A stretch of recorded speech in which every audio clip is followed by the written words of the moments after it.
వందే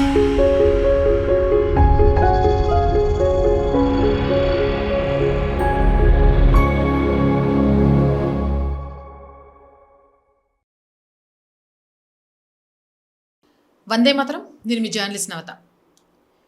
బొద్దింకల జనతా పార్టీ ఆవిర్భావం తర్వాత దేశవ్యాప్తంగా జరుగుతున్న చర్చ యువతకు సంబంధించి జంజీలకు అవకాశాలు, జంజీలకు ఉద్యోగాలు, జంజీలు రాజకీయంగా ముందుకు వెళ్తున్నారా, దీనికి సంబంధించి సమాధానాలు కావాలి అంటున్నారు. దానికి తగ్గట్టుగానే ప్రధానమంత్రి నరేంద్ర మోదీ గారు ఒక్కసారిగా ఇన్స్టాగ్రామ్లోకి వచ్చి డియర్ ఫ్రెండ్స్ అంటూ జంజీని ఉద్దేశించి మాట్లాడుతున్నారు. అలాగే ఎప్పుడు లేని సంఘ్ కూడా ఈ మధ్య జంజీ గురించి మాట్లాడుతుంది. వాళ్ళ ఆలోచనలకు అనుగుణంగా మారాల్సిన అవసరం ఉంది అని కూడా చెప్తోంది. అంటే దేశంలో పరిస్థితులన్నీ మారబోతున్నాయా, యువతకు పెద్ద ఎత్తున ఇటు రాజకీయాలతో పాటు మిగిలిన అన్నిటిలో కూడా అవకాశాలు దక్కబోతున్నాయా, యువతే కేంద్రంగా దేశ రాజకీయ భవితవ్యం మారబోతోందా అనే అనేక ప్రశ్నలు కూడా ఈరోజు సమాజంలో నడుస్తూ ఉన్నాయి. వీటన్నిటికీ సమాధానం చెప్పించడానికి ఈరోజు మన స్టూడియోకి తీసుకొచ్చాను అమర్నాథ్ గారిని. వారిని అడిగి ఇంకా అనేక విషయాలు తెలుసుకుందాం. నమస్కారం అండి. నమస్తే. ఎలా ఉన్నారు? బాగున్నా.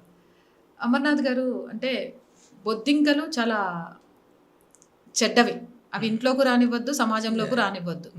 కానీ ఆ బొద్దింకలు వచ్చిన తర్వాత మాత్రం జరుగుతున్న ఒక చర్చ జంజీ గురించి. సో ఎన్నడూ లేనిది మోహన్ భగవత్జీ గారు మాట్లాడారు, నరేంద్ర మోదీ గారు జంజీ గురించి మాట్లాడుతున్నారు. ఇవన్నీ మాటల వరకే పరిమితమై ఉంటాయా? నిజంగా పార్టీ భావజాలంలోకి కూడా ఇవి వస్తాయా, మార్పులు జరుగుతాయా? సో నవత గారు, మొదట మీకు అట్లాగే మన ప్రేక్షకులకు అందరికీ నమస్కారం. బేసిక్గా భారతీయ జనతా పార్టీ కావచ్చు, లేకుంటే రాష్ట్రీయ స్వయం సేవక్ సంఘ్ ఈరోజు కాదు, అది ఆవిర్భావం అయినప్పటి నుంచి కూడా చాలా యంగ్స్టర్స్ను, యూత్ను ఎంకరేజ్ చేయడం అనేది మొదటి నుంచి ఎవరో జంజీ, ఇప్పుడు జంజీ అనేది, జనాల్ఫా అనేది ఇప్పుడు పదాలు వచ్చినాయి తప్పితే యువతకు పెద్ద పీట వేయాలి అనే ఒక ఆలోచన ఉన్నది. కాబట్టి 100 సంవత్సరాల తర్వాత కూడా ఇంకా ఈ ఆర్గనైజేషను ఇంకా తనను తాను కరెక్ట్ చేసుకుంటూ ముందుకు వెళ్తున్నది. భారతీయ జనతా పార్టీ కూడా అంతే. భారతీయ జనతా పార్టీలో ఇప్పుడు నాలాంటి వాళ్ళు 2013-14 నరేంద్ర మోడీ గారికి అనేక మంది వాలంటీర్లుగా వచ్చి పనిచేశారు. జాబులలో టైం తీసుకొని, లీవ్ తీసుకొని, కొంతమంది రిజైన్ చేసి అట్లా వచ్చి పనిచేయడం జరిగింది. సో అట్లా పనిచేసిన అనేక మంది యువకులలో నేను ఒకడిని.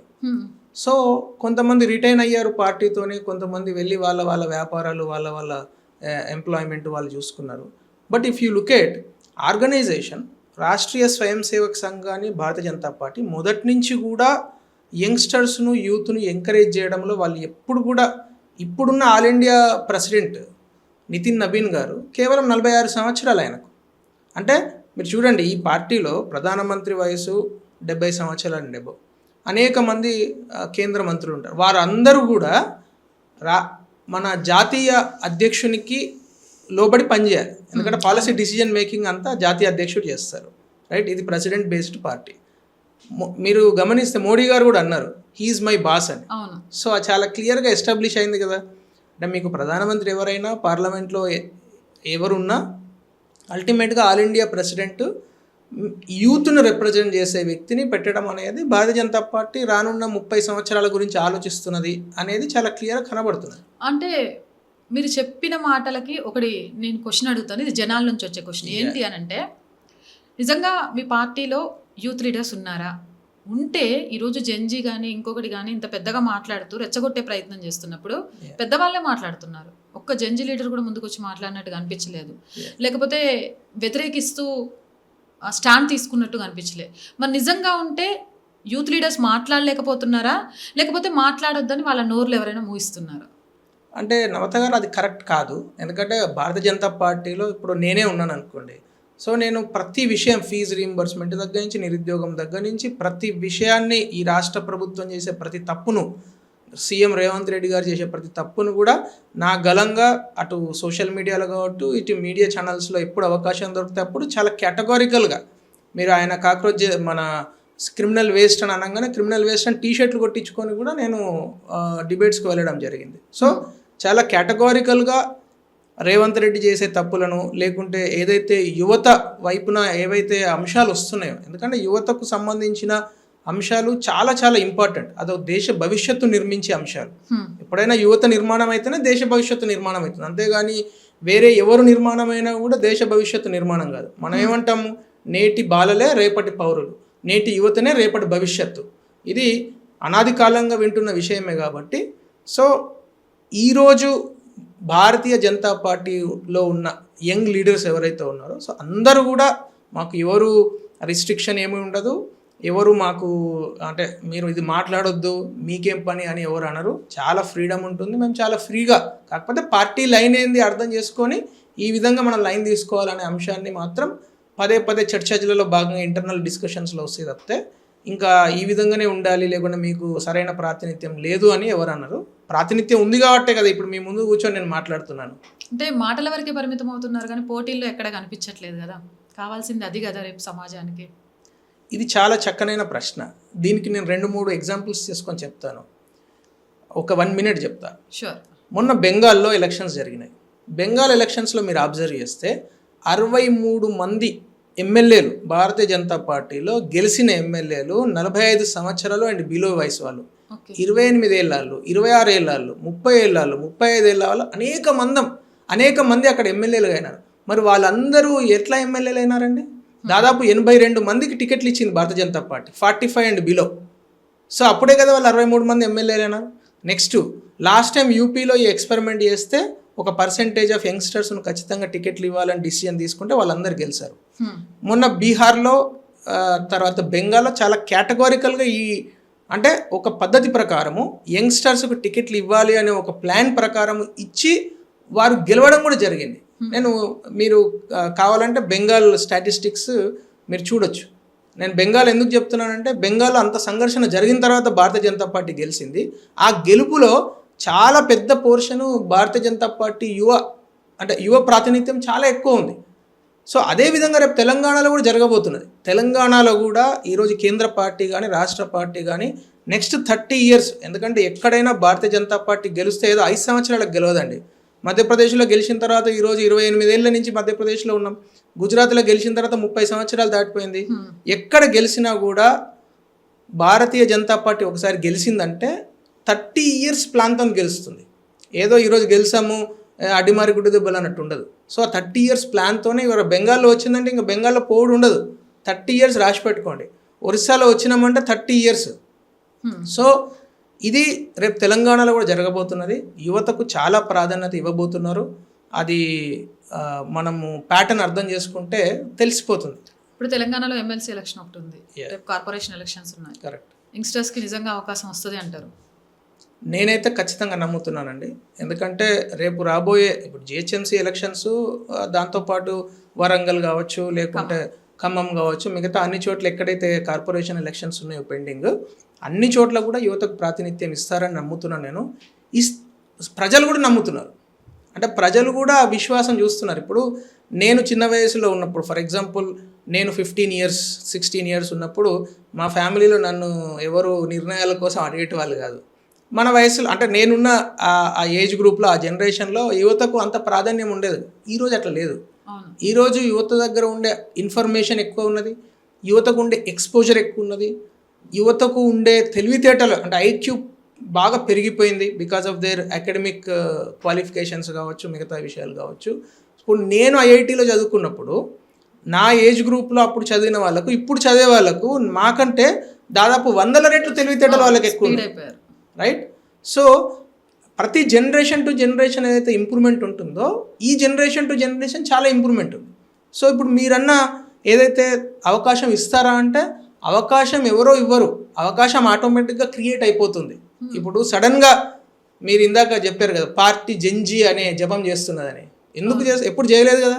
యువతకు ప్రాధాన్యత ఇచ్చేది ఈ పార్టీ లేకుంటే రాష్ట్రీయ స్వయం సేవకు యువతకు ప్రాధాన్యత ఇవ్వడం అనేది ఆ డిఎన్ఏలోనే ఉంది, కానీ ఎప్పుడు దాన్ని జపం చేయలేదు. కానీ ఇప్పుడు ఆ టైం వచ్చింది. డిస్కషన్ కూడా డిస్కోర్స్లో కూడా జెన్జీ అనే డిస్కోర్సు, యువకులు అనే డిస్కోర్సు, యువత ప్రాధాన్యంగా డిస్కోర్స్ అనేది బాగా జరుగుతున్నది. కాబట్టి డెఫినెట్లీ ఐఎమ్ 100% షూర్ రేపు రాబోయే జిహెచ్ఎంసీ ఎలక్షన్స్ కావచ్చు లేకుంటే ఇప్పుడు గ్రాడ్యుయేట్ ఎమ్మెల్సీ ఎలక్షన్స్ కావచ్చు, రెండిట్లలో కూడా యువతకు ప్రాధాన్యం ఇస్తారని ఖచ్చితంగా నమ్ముతున్నాను. ఓకే, ఇప్పుడు మీరు మాటల్లో చెప్పారు ఐఐటి చదివాను అని. నిజంగా ఐఐటి చదివితే ఫారెన్ వెళ్ళిపోవచ్చు, మంచి సెటిల్ అవ్వచ్చు. ఎందుకు మీరు రాజకీయాల వైపు వచ్చారు?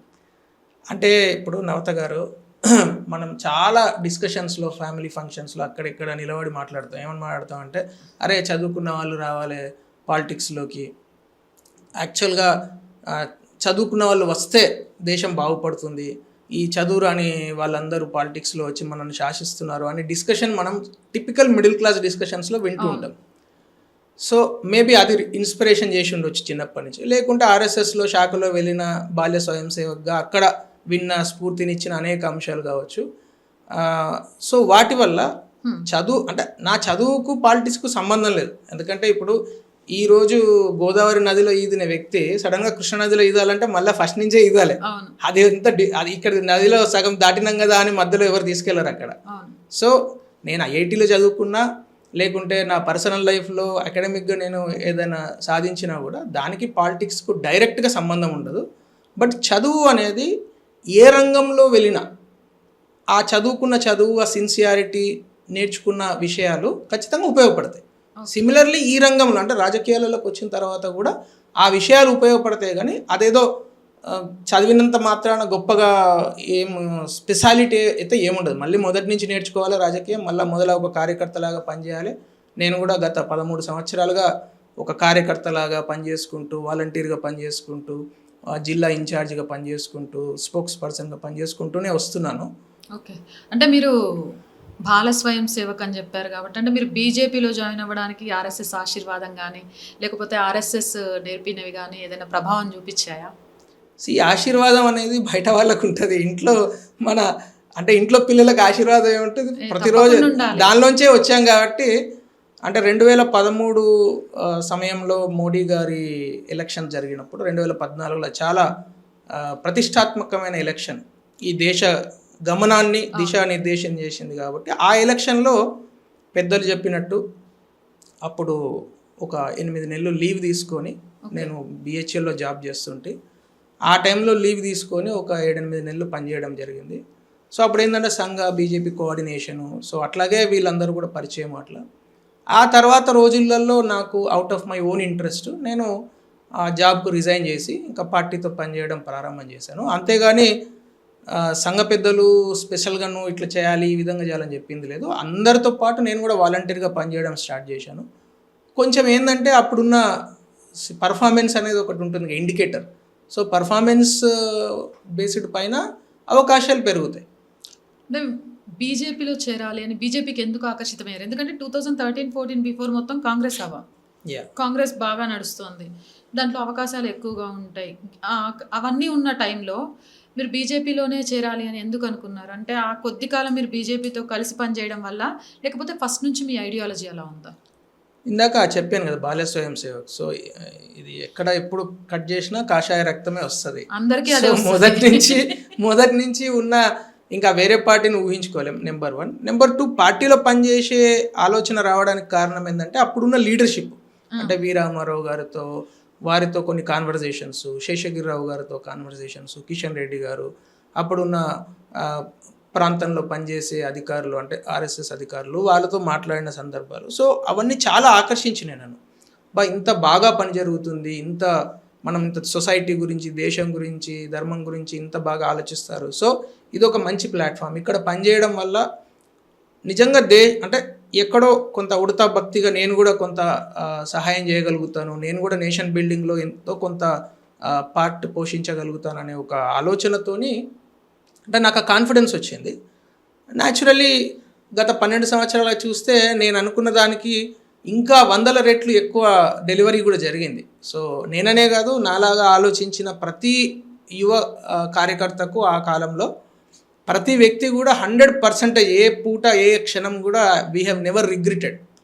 అంటే పర్సనల్గా మేమేదో ఇది నాకు ఈ పోస్ట్ రావాలి లేకుంటే ఇది రావాలని అనుకుని ఉంటే రిగ్రెట్ అయి ఉండొచ్చు, కానీ వచ్చింది సమాజం కోసము, మార్పు కోసము, దేశం కోసం కాబట్టి అవన్నీ ఫుల్ఫిల్ అవ్వకుంటూ వస్తున్నాయి. సో ఏ ఒక్క రోజు కూడా ఇంకా మోర్ ఎగ్జైటెడ్, ఇంకా ఎగ్జైట్మెంట్, అంటే ప్రతిరోజు ఇంకా కొత్తదనాన్ని చూస్తున్నాం తప్పితే నరేంద్ర మోడీ గారి నేతృత్వంలో ఏ ఒక్క క్షణం కూడా అరే నేను ఒక రాంగ్ డిసిజన్ తీసుకున్నానేమో అని ఎప్పుడు కూడా అనిపించలేదు, ఎప్పుడు అనిపించదు కూడా. 75 ఏళ్ళ యువనేత కనబడతారు. ఎస్. అంటే వారితో ఉండే గమ్మత్తైన విషయం ఏంటంటే, అంటే మీకు చిన్న ఎగ్జాంపుల్ చెప్తాను. నేను 2013-14లో పనిచేస్తున్నప్పుడు మాకు గాంధీనగర్కు అంటే చాలా విషయాలు గాంధీనగర్ నుంచి ఆపరేట్ అయినాయి. అక్కడ మన పార్టీ ఆఫీస్ చాలా పెద్దగా ఉంటుంది, అక్కడ ఒక ఆడిటోరియం ఉంటుంది. సో ఆడిటోరియంలో అప్పుడున్న టెక్నాలజీ, హోలోగ్రామ్ టెక్నాలజీ, ఇప్పుడు మాకు ట్రైనింగ్ ఇచ్చిన సమయంలో వీరు అక్కడ నిలబడి మాట్లాడాలి. అది మొత్తం చీకటి, కంప్లీట్ చీకటిలోనే మాట్లాడాలి. ఆ హోలోగ్రామ్ పనిచేయాలంటే అప్పుడున్న టెక్నాలజీలో అసలు మీకు చిన్న వెలుగు కూడా ఉండొద్దు. అటువంటి చీకట్లో ఆయన చిన్న రిసీవర్ పెట్టుకొని ఆయనకు మొత్తం దేశంలో 25 చోట్ల ఆయన కనబడతారు. ఆ 25 చోట్ల నుంచి వారికి ఈ రిసీవర్లో ఫీడ్బ్యాక్ వస్తూ ఉంటుంది. అంటే పలానా రాజేంద్ర నగర్లో ఇంతమంది ఉన్నారు, లేకుంటే పలానా జైపూర్లో ఇంతమంది ఉన్నారు, లేకుంటే పలానా మెహసానాలో ఇలాంటి వ్యక్తులు వచ్చారు, ఇక్కడ పిల్లలు వచ్చారు, ఇక్కడ బెలూన్లు అమ్ముతున్నారు, ఇక్కడ ఐస్ క్రీమ్ అమ్ముతున్నారు, అవి కూడా ఆయన అడ్రస్ చేసేవారు. So the kind of personality that we have seen marvellous. అంటే ఇంకా వారు నిజంగా అంటే ఈ ఏజ్తోని లేకుంటే ప్లేస్తోని ఆయనను అసలు ఇవన్నీ ఈ ప్రమాణాలు పనిచేయవు, ఈ మెట్రిక్స్ ఏవి పనిచేయవు ఆ పర్సనాలిటీకి. So is absolutely a wonderful fabulous personality. Right. కాసేపు అమర్నాథ్ గారి గురించి మాట్లాడుకోవాలి అంటే మీ గురించి చూస్తున్నప్పుడు కొంత నేషనల్ బెస్ట్ స్టార్టప్గా అవార్డు తీసుకున్నారు. అసలు అదే స్టార్టప్ మీరు ఎలా స్టార్ట్ చేశారు, దాని వైపు మాట్లాడాల్సి వస్తే? అంటే చాలా అందరు యువకులు ఆలోచించినట్టే నేను ఎప్పుడైతే జాబ్ రిజైన్ చేసి పార్టీలో పనిచేయడం స్టార్ట్ చేశానో మాకు ఒక ఐడియా ఉంటుంది, అగ్రికల్చర్ రిలేటెడ్ పని చేయాలని ఎప్పటి నుంచో కోరిక. సో అగ్రికల్చర్ రిలేటెడ్ పని చేసేటప్పుడు ఏంటంటే కొత్త టెక్నాలజీ, న్యాచురల్లీ కొత్తదనం ఆలోచించడం అనేది స్వభావ సిద్ధంగా వచ్చింది. సో ఒక ఇన్నోవేటివ్ ప్రోడక్ట్ సైలేజ్ బేలర్స్ తయారు చేయాలి, ఇండియాలో ఇండిజినైజ్ చేయాలి ఆ టెక్నాలజీని అనే ఉద్దేశంతో 2015లో we started Cornext agri products. So అది అంటే బై గాడ్స్ గ్రేస్ చాలా సక్సెస్ అయింది. 2020లో మాకు నేషనల్ బెస్ట్ స్టార్టప్ అవార్డు వచ్చింది. ఆ అగ్రికల్చర్లో మేము కాంట్రిబ్యూట్ చేసిన విధానానికి ఆ తర్వాత నన్ను మినిస్ట్రీ ఆఫ్ యానిమల్ హస్బెండరీలో అడ్వైజర్ కూడా తీసుకున్నారు. So because of the work that we did, ఆ టెక్నాలజీ ఇండిజినైజ్ చేసిన పద్ధతిలో మాకు పేటెంట్స్ కూడా వచ్చాయి. సో ఇవన్నీ కూడా అంటే everything is out of passion towards society. Agriculture నాకు మా ఫ్యామిలీలో ఎవరికి అగ్రికల్చర్ లేదు, ఒక ఇంచు భూమి కూడా లేదు, ఎప్పుడు అగ్రికల్చర్ చేసిన అవకాశం కూడా రాలేదు. కానీ ఒకటి అంటే ఒక రంగంలో దీని ఇంప్రూవ్మెంట్ ఏ డైరెక్షన్లో చేస్తే బాగుంటుంది అనే ఒక ప్యాషన్తో నేర్చుకున్న విషయాలే. పేటెంట్లు ఉన్న పొలిటీషియన్ మీరు అంటే అనుకోవచ్చు, బట్ అది నేను ఇందాక చెప్పాను కదా, ఏ రంగం ఆ రంగమే. ఆ రంగంలో నేను సక్సెస్ అయ్యాను మాత్రం ఈ రంగంలో మళ్ళీ ఫస్ట్ నుంచే స్టార్ట్ చేయాలి. ఇప్పుడు మ్యాథ్స్లో 100కు 100 వస్తే ఇంగ్లీష్లో పాస్ చేయరు కదా, అట్లాగే దీనిలో నేర్చుకున్నది ఇక్కడ ఉపయోగపడుతుంది ఖచ్చితంగా.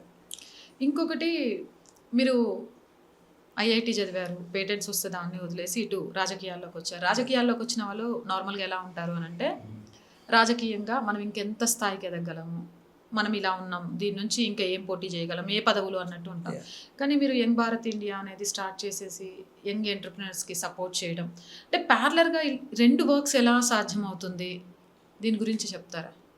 అంటే యాక్చువల్గా నేను ఇందాక చెప్పాను కదా, మేము కంపెనీ స్టార్ట్ చేసినప్పుడు మా ప్రోడక్ట్ ఏదైతే ఉందో, సో అది 2017-18 నుంచి అనుకోకుండా we started exporting also. So వేరే దేశాల నుంచి వచ్చి మా ప్రోడక్ట్ ఏదైతే మేము ఫార్మ్ ఇంప్లిమెంట్స్ తయారు చేసామో ఆ టెక్నాలజీని వాళ్ళు ఆ మిషన్ను మేము ఎక్స్పోర్ట్ చేయడం కూడా స్టార్ట్ చేసాం. సో ఆ ప్రాసెస్లో చాలామంది యంగ్ ఆంటర్ప్రెన్యూర్స్ తయారయ్యారు. మా మిషన్ తీసుకొని వాళ్ళు ప్రొడక్షన్ చేసి వాళ్ళ డిస్ట్రిక్ట్లో లేకుండా వాళ్ళు ఒక 4-5 మండలాలు సర్వ్ చేయడం స్టార్ట్ చేశారు. దానిలోంచి హబ్ అండ్ స్పోక్ మోడల్లో మాకు ఒక ఆలోచన ఏమొచ్చిందంటే, ఒక యంగ్ ఆంటర్ప్రెన్యూర్స్కు మనం సహాయం చేయొచ్చు, మనం తయారు చేయొచ్చు.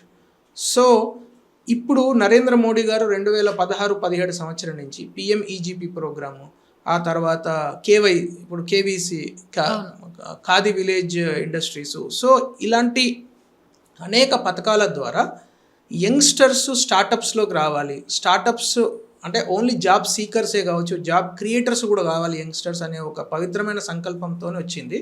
సో దానిలో ఇన్స్పైర్ అయ్యి వికసిత్ భారత్ ఫౌండేషన్ అని స్టార్ట్ చేసి ఎవరైనా ఫస్ట్ జనరేషన్ యంగ్ ఆంటర్ప్రెన్యూర్స్ అంటే ఇప్పుడు ఫస్ట్ జనరేషన్ ఆంటర్ప్రెన్యూర్స్, నేను మీకు నా ఎగ్జాంపుల్ చెప్తే, నేను 2015లో ఫస్ట్ స్టార్ట్ చేసిన టైంలో మేము బ్యాంకుకి వెళ్తే లిటరల్లీ ఒక అంతరిక్ష వాసిని చూసినట్టు చూసేటోళ్ళు. అసలు వీడెందుకు బ్యాంకుకి వచ్చిర్రు, అసలు యంగ్స్టర్స్ బ్యాంకుతో పనే ఉంది అనే ఆలోచనతో ఉండేది. కానీ ఇప్పుడు అట్లా లేదు. ఇప్పుడు చాలా మారిపోయింది 10 సంవత్సరాల్లో. యంగ్స్టర్స్కు కొత్తగా స్టార్ట్ చేసుకున్న చాలా అవకాశాలు పెరిగిపోయినాయి. మోడీ గారి వైపు నుంచి, కేంద్ర ప్రభుత్వం వైపు నుంచి చాలా పుష్ ఉన్నది. సో ఆ విధంగా ఎవరైతే ఫస్ట్ జనరేషన్ అంటే ఇప్పటివరకు అనుభవం లేని వాళ్ళు, అనుభవం కోసం వచ్చేవాళ్ళు కొంత హ్యాండ్ హోల్డింగ్ చేయడం, ఇప్పటికి దాదాపు ఒక 100+ స్టార్టప్స్కు మనం సపోర్ట్ చేశాము. చాలా మంచి మంచి గమ్మత్తైన ఆలోచనలు ఉంటాయి వాళ్ళే. అంటే talent is abundant. Rural area నుంచి వచ్చిన వాళ్ళు కూడా చాలా ఇన్నోవేటివ్ ప్రోడక్ట్స్తో వస్తారు, చాలా అద్భుతమైన ఆలోచనలతో వస్తారు. వాళ్ళకి ఏంటంటే బిజినెస్ చేసే మోడల్లో కొన్ని గైడెన్స్ ఇవ్వడము, ఎట్లా అప్లై చేయాలి, ఏ విధంగా. ఎందుకంటే వాళ్ళ టార్గెట్ అంతా బిజినెస్ ఎట్లా చేయాలి, ప్రోడక్ట్ ఎట్లా డెవలప్ చేయాలి అదే ఉంటుంది. కానీ ఈ రెగ్యులేషన్స్ ఎట్లా ఉంటాయి, ఏ ప్రాసెస్ ఉంటుంది, ప్రైవేట్ లిమిటెడ్ కంపెనీయా ఇంకోట, ఈ డైరెక్షన్లో వాళ్ళకు కొంత అవగాహన కల్పించడానికి ఇది స్టార్ట్ చేశాము. సో అది చేస్తూ ఉంటే అది ఎప్పుడు కూడా పని అనిపించదు. ఎందుకంటే అది వాళ్ళతో డిస్కషన్ చేసిన కొద్దీ చాలా హ్యాపీగా ఉంటుంది. వాళ్ళు చెప్పే ఐడియాస్, వాళ్ళు వచ్చే పద్ధతి. ఇక్కడి నుంచి ఒక కర్నూలు అవుతారో ఒక యంగ్స్టర్ వచ్చి ఏదో ఒక ఇన్నోవేటివ్ ప్రోడక్ట్ గురించి డిస్కస్ చేస్తారు. So I feel very happy. And అది ఎప్పుడు పని అనిపించదు, అది ఎప్పుడు చేస్తూనే ఉంటారు. రైట్. గ్రాడ్యుయేట్ ఎమ్మెల్సీ వస్తుంది. యా.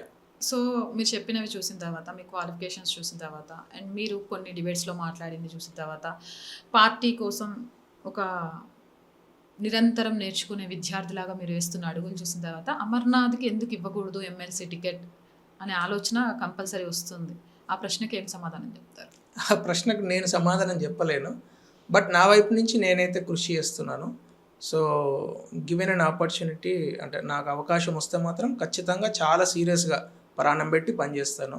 ఇంకా దానిలో అసలు రెండో ఒపీనియన్, వేరే వాళ్ళ ఎలక్షన్ అయినా ఎంత ప్రాణం పెట్టి పనిచేస్తాం, సొంత ఎలక్షన్ అయినా అంతే ప్రాణం పెట్టి పనిచేస్తాం. ఏ పనైనా సిన్సియర్గా చేయడము, ఏ పనైనా చిత్తశుద్ధితో చేయడము, నిజాయితీగా చేయడము, పూర్తి స్థాయి బలం పెట్టడము అనేది న్యాచురల్గా చిన్నప్పటి నుంచి అలవాటైన ప్రక్రియనే.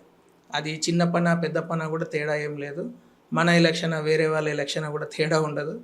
సో ఒకవేళ నిజంగా అవకాశం వస్తే ఖచ్చితంగా ప్రాణం పెట్టి పనిచేస్తాం.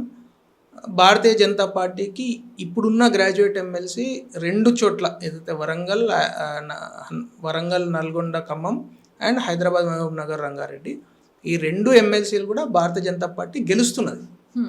ఎవరు క్యాండిడేట్ అనేది ప్రస్తుతానికి ఇంకా డిసైడ్ కాకపోయినా 100% 2 ఎమ్మెల్సీలు కూడా బీజేపీయే గెలవబోతున్నది. ఇంకా అది return on the wall, nobody can change it.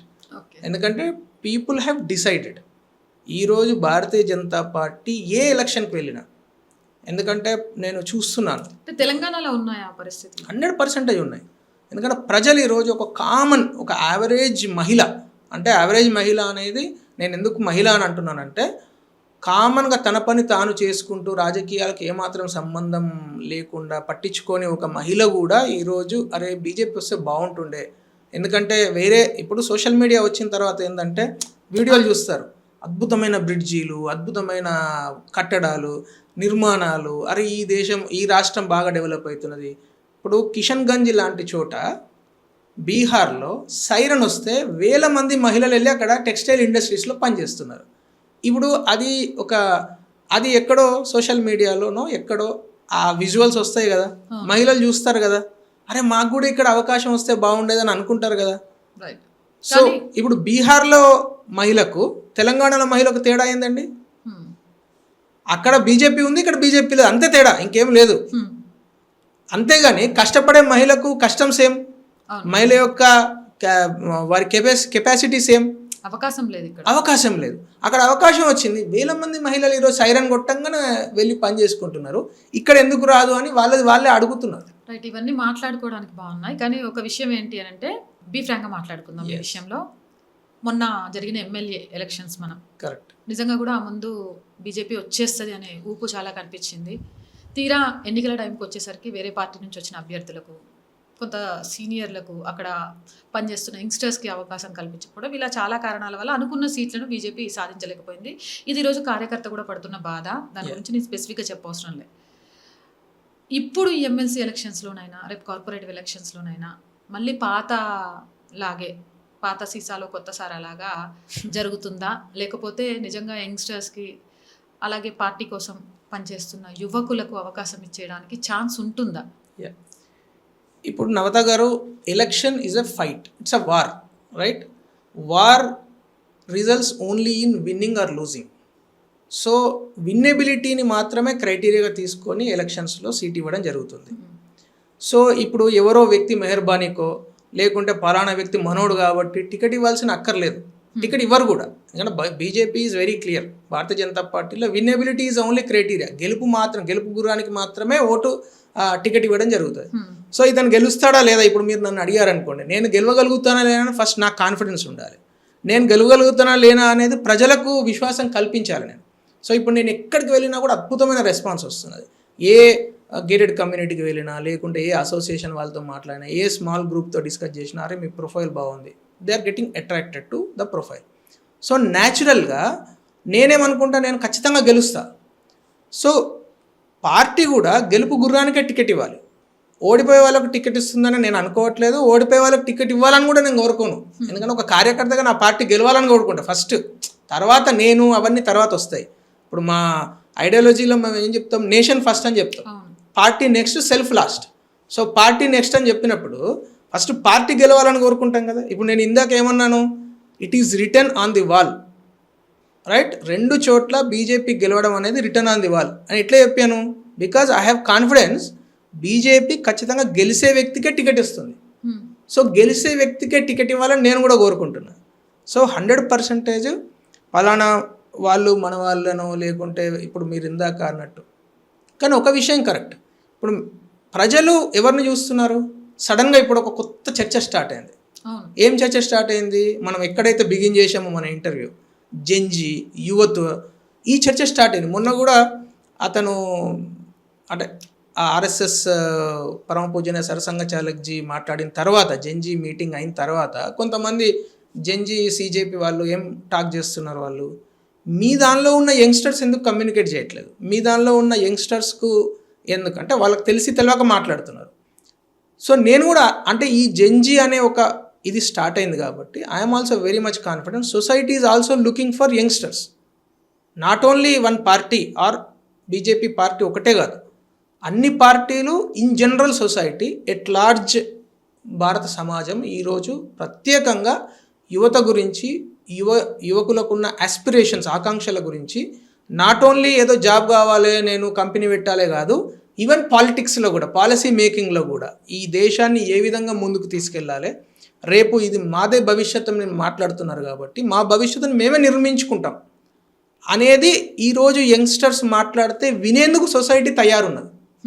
మాట్లాడడం ఎప్పటి నుంచో మాట్లాడుతున్నారు, కానీ ఈరోజు సొసైటీ తయారై ఉన్నది, ప్రిపేర్డ్ అయి ఉన్నది. ఎస్, ఈ యంగ్స్టర్స్ వచ్చి సొసైటీ తయారుగా ఉంది, యువత సిద్ధంగా ఉన్నారు, అవకాశం దొరుకుతుందా లేదా? నేనైతే ఖచ్చితంగా నమ్ముతున్నాను. నమ్మకం, విశ్వాసం అనేది అన్నిటికీ మోడీ గారు చెప్పారు కదా, most valuable currency in India right now is trust. Okay, so I have 100% trust. Okay, ప్రతి రాజకీయ నాయకుడికి ఎవరికైనా సరే మోదీ గారితో సహా ఒక గాడ్ ఫాదర్ లేకపోతే ఒక ఇన్స్పిరేషన్ అనేది ఉంటుంది. మీకు అలా రాజకీయాల్లో గాడ్ ఫాదర్ ఎవరు? అంటే ఇదైతే మాఫియా కాదు ఈ పార్టీ, లేదు, సో గాడ్ ఫాదర్లు గాడ్ మదర్లు ఉంటారని నేను అనుకోను. But there is definitely inspiration. ఈ పార్టీలో నేను 2013లో పనిచేసిన రోజు నుంచి నేను ఎవరితోనైతే కాన్వర్స్ చేశానో, మాట్లాడానో, నాకు ఎవరైతే ఇన్స్పిరేషన్ ఇచ్చారో, సో అలా చాలామంది ఉన్నారు. రామారావు గారు, శేషగిరిరావు గారు, కిషన్ రెడ్డి గారు, తర్వాత కొంతమంది ఆర్ఎస్ఎస్ అధికారులు. సో అప్పటి నుంచి వాళ్ళతో ఉన్న ఆ సాంగత్యం, ఇప్పుడు నేను 10 నిమిషాలు మాట్లాడితే వారి టైము 10 నిమిషాలు, నా టైము 10 నిమిషాలు, రెండు కలిపితేనే ఒక కాన్వర్జేషన్ అవుతుంది.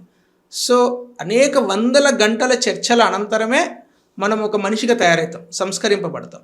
సో ఆ విధంగా I had a wonderful conversations with people. And మొదటి నుంచి కూడా అంటే నేను పేర్లు తీసుకోవడానికి వెనకాడను. కిషన్ రెడ్డి గారు అప్పుడు ప్రెసిడెంట్ ఉన్నప్పుడు నిజంగా మీరు నమ్మండి లేకుంటలేదు, ఐ వాజ్ వెరీ యంగ్. అంటే అప్పుడప్పుడే అంటే నాకు పార్టీలో మరీ ఏ విషయం తెలియదు కదా.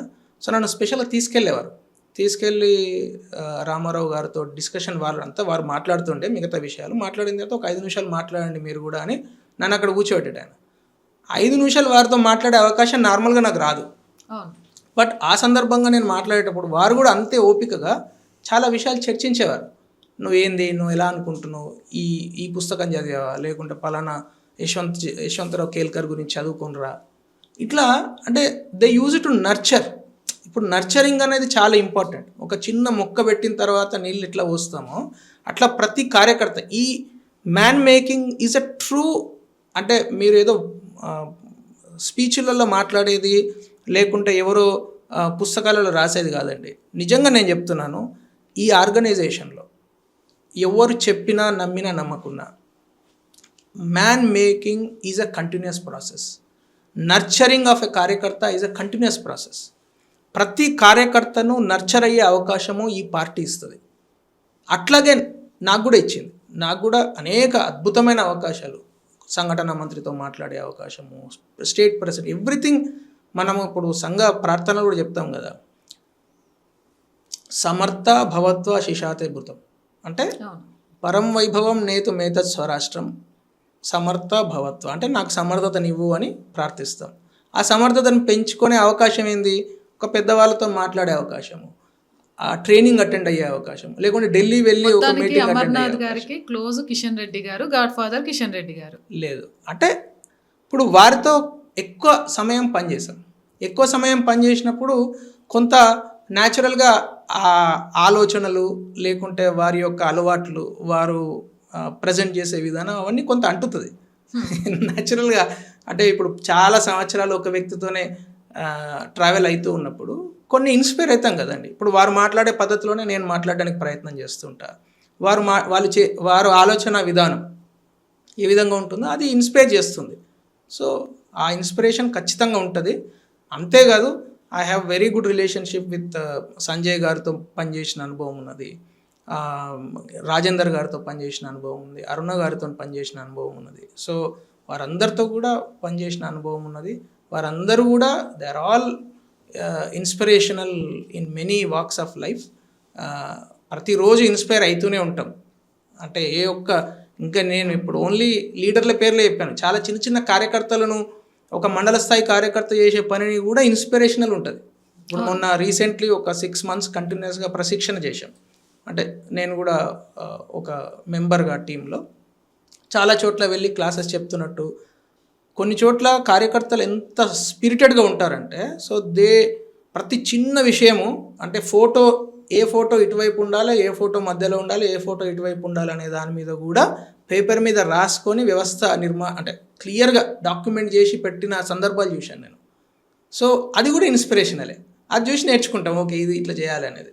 సో ఇన్స్పిరేషన్ ఈజ్ ఆల్వేస్, దానిలో పెద్ద గాడ్ ఫాదరు వీరు క్లోజు అని అనకుండా ఇన్స్పిరేషన్ అనేది 100% true word. And is always inspirational, not only for me, అనేక మందికి ఆయన ఇన్స్పిరేషను. సో ఖచ్చితంగా రోజు ఎక్కువ చూస్తాం కాబట్టి ఎక్కువ నేర్చుకుంటాం. పాలిటిక్స్లో కానీ అంటే మనం ఏ దాంట్లో వచ్చినా, సపోజ్ నేను యాజ్ ఎ జర్నలిస్ట్గా వచ్చాను, నాకు ఈ ఫీల్డ్లో నెంబర్ 1 అవ్వాలనేది కోరిక ఉంటుంది. అలాగే మీరు స్టార్టప్ నుంచి రాజకీయాల్లోకి వచ్చిన తర్వాత ఎవరిని ఇన్స్పిరేషన్గా తీసుకొని వచ్చినా కూడా అమర్నాథ్ గారికి కూడా ఒక గోల్ అనేది ఉంటుంది, నేను అది అచీవ్ చేయాలి, అక్కడికి వెళ్తే నేను పడ్డ కష్టానికి ఎంతో కొంత నాకు గెలిచిన ఆనందం వస్తుంది అని. అలాంటి ఆనందం ఏంటి మీ లైఫ్లో? అంటే నేను ఒక సింపుల్గా చెప్తాను. వేరే రంగాలకు ఉన్న పాలిటిక్స్కు ఉన్న డిఫరెన్స్ ఏంటంటే, వేరే రంగాలలో మన లక్ష్యాన్ని ఛేదించడానికి మనమే 100% పనిచేయాల్సి వస్తుంది, రైట్? ఈ రంగంలో మన లక్ష్యం ఎట్లా ఉంటుంది? సపోజ్ తెలంగాణ డెవలప్ కావాలి, ఇది లక్ష్యం, రైట్? ఈ లక్ష్యము భారతీయ జనతా పార్టీ కార్యకర్త సీఎం అయితే అవుతుందా, లేకుంటే సీఎంతో పాటు అనేక మంది భారతీయ జనతా పార్టీ కార్యకర్తలు ఎమ్మెల్యేలుగా, ఎంపీలుగా గెలిస్తే అవుతుందా, లేకుంటే నేను మాత్రమే ఒక ఎమ్మెల్యేగానో లేకుంటే ఒక మంత్రిగానో అయితే అవుతుందా అనేది, ఆ లక్ష్యము ఈ 3 సందర్భాల్లో నెరవేరుతుంది. అంటే అసలు నేను ఏం చేయకుండా నేను ఒక కార్యకర్తగా ఉన్నా కూడా లక్ష్యం నెరవేరొచ్చు. సో వేరే రంగాలకు పాలిటిక్స్కు ఉన్న డిఫరెన్స్ అదే. ఈరోజు దేశం చాలా మార్పు చెందాలనే ఉద్దేశంతో జాబ్ వదిలిపెట్టి అనేక ఆపర్చునిటీస్ వదిలిపెట్టుకొని నాలాగా వాలంటీర్లుగా పనిచేసిన వాళ్ళు చాలామంది ఉన్నారు. వాళ్ళందరి లక్ష్యం ఏంది? దేశంలో ఒక సమూలమైన మార్పు రావాలి. వారికి సంబంధం లేకుండా ఇప్పుడు మార్పు వచ్చింది కదా, అది ఆనందమే కదా.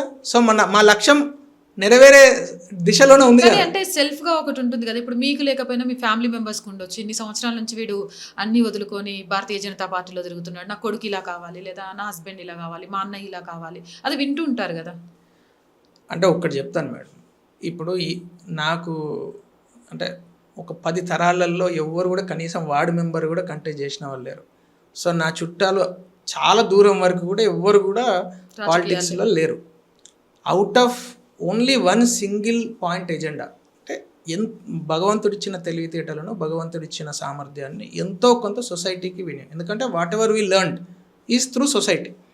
సమాజం నుంచే నేర్చుకున్నాం, దేశం నుంచే నేర్చుకున్నాం. సో దేశానికి తిరిగి ఇవ్వాలి. సో అదొక్కటే తప్పితే వేరే ఏ భావన లేకుండా పాలిటిక్స్లోకి వచ్చినాం. మీరు అన్నట్టు లక్ష్యం ఏంది? లక్ష్యం నేను ఒక సీట్లో కూర్చోవడం లక్ష్యం కాదు కదా. లక్ష్యం ఏముండాలి? నిజంగా ఈ మార్పు రావాలి. ఈ మార్పు నా ద్వారా రావచ్చు, నా సహాయం లేకుండా రావచ్చు, ఏదైనా రావచ్చు. సో ఏదొచ్చినా ఆనందమే.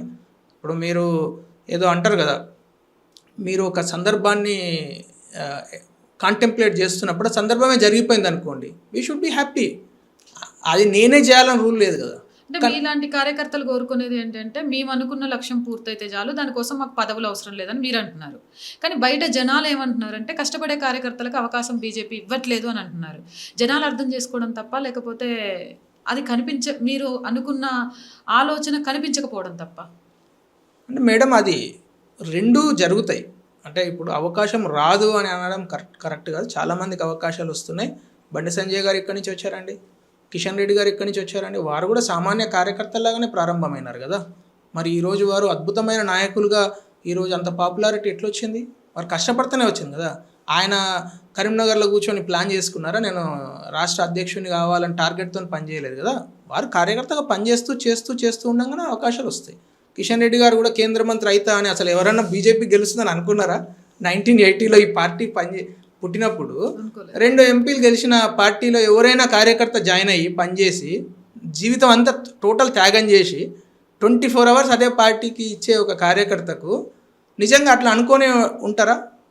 వాళ్ళ మానసిక స్థితి ఇప్పుడంటే మనం గెలిచాం కాబట్టి మన మానసిక స్థితి ఒక తీరున్నది. అప్పుడు ఆ మానసిక స్థితిలో వాళ్ళు అనుకొని ఉంటారా? అనుకోరు కదా. సో వాళ్ళు ఏమనుకొని పనిచేశారు?